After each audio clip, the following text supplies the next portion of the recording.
கும்மிடிப்பூண்டி அருகே மாற்றுத்திறனாளி பெண் செவிலியர் குறித்து அவதூறாக பேசிய பெண் உயரதிகாரியின் செயலால் பரபரப்பு ஏற்பட்டுள்ளது.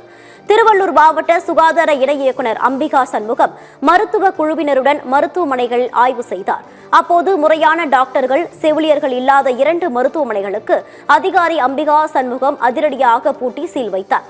தொடர்ந்து கும்மிடிப்பூண்டி அரசு மருத்துவமனைக்கு சென்ற பெண் அதிகாரி அங்கிருந்த மாற்றுத்திறனாளி செவிலியரை அவரின் ஊனத்தை குறை கூறி இழிவுபடுத்தியுள்ளார். இதனால் மனவேதனையடைந்த மாற்றுத்திறனாளி பெண் அழுது புலம்பி வீடியோ வெளியிட்ட நிலையில் அந்த காட்சிகள் தற்போது வைரலாகி வருகிறது. இன்னைக்கு வரைக்கும் ஒரு 19 வருஷமா நான் இங்கே வேலை செய்கிறேன்னா ஜனங்க எனக்கு கொடுக்குற அன்புனால தான் என்னால் இங்கே வேலை செய்ய முடிஞ்சுது. அஃபிஷியல்ஸ் எல்லாம் எல்லாரும் முன்னாடியும் சொன்னாங்க அந்த மாதிரி பேசுறாங்க. ஆமாம் சார், இப்படி நிற்கிறியே, உங்ககிட்ட எந்த பேஷண்ட் வரும்? இப்படி நிற்கிறியே எந்த பேஷண்ட் வரும்? அது அவங்களுக்கு தெரியாதா? படிச்சவங்களுக்கு இந்த மாதிரி கால் ஊனமான தெரியலையே உடல் ஊனத்தை வந்து தப்பா பேசவும் புரியாதா? அவங்களாம் படிச்சவங்க தானே? படித்தவங்க தான், ஆனால் எங்களால் எதிர்த்து பேச முடியாது.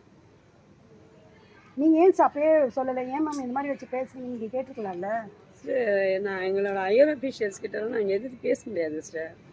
ஏதாவது சொன்னால் நாங்கள் அமைதியாக தான் கேட்டுட்டு வர முடியுமே தவிர எதிர்த்துலாம் எதுவும் பேச முடியாது. நீங்க என்ன பேசுற முடியும் சொல்லுங்க? நான் ஆஃப்டர் ஒரு ஏஎன்எம், நான் என்ன பேச முடியும் அவங்கள்ட்ட? ஆனாலும் இப்படி வந்து நிற்கிறியே, இப்படி இருந்து எப்படி பேஷண்ட் வரணும் கேட்குறாங்க. நான் என்ன கேட்க முடியும் அவங்கள்ட்ட? நான் ஒன்றுமே கேட்க முடியாது. நான் அமைதியாக சாரி மேடம் அப்படிதான் சொல்லிட்டு வரணும். என்னோட இயலாமை நான் கடவுள்கிட்ட தான் சொல்ல முடியும். நான் வெளியே நின்று பார்த்துட்டு தானே இருந்தேன், எல்லாத்தையும் பார்த்துட்டு தான்.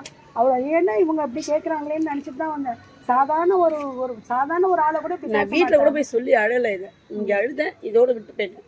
திருப்பி இங்கே வந்ததுக்கப்புறம் எல்லாரும் கேட்கும்போது எனக்கு அது எல்லாம் ஆறுதல் சொல்லும்போது தான் திருப்பி அதை நான் நினைக்கவே ஆரம்பிச்சேன். வீட்டில் நம்ம கஷ்டத்தை காமிக்கக்கூடாது.